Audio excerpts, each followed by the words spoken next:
मोघल एवढे निर्दयी की सत्तेच्या लोभात एका चिमुकल्या वारसाचाही जीव घ्यायला उठले होते.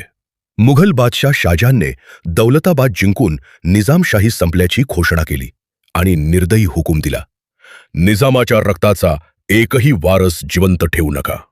निजामाचा बाल वारस मुर्तझा 3700 फूट उंच जीवधन किल्ल्यावर कडक पहाऱ्यात कैद होता.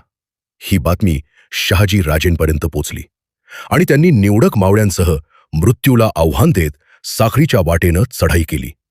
क्षणार्धात पहारा भेदला. शहाजी राजांनी त्या बालकाला छातीशी धरलं आणि अंधाऱ्या रात्री सह्याद्रीच्या दऱ्याखोऱ्यातून पेमगिलीकडे झेप घेतली. ज्या सत्तेचा अंत मोगलांनी जाहीर केला होता त्याच सत्तेला पुन्हा जिवंत केलं आणि निजामशाहीची सर्व सूत्र आपल्या हाती घेतली. हे केवळ एका बालकाचं रक्षण नव्हतं, तर हे होतं मोगल सत्तेला दिलेलं पहिलं थेट आव्हान.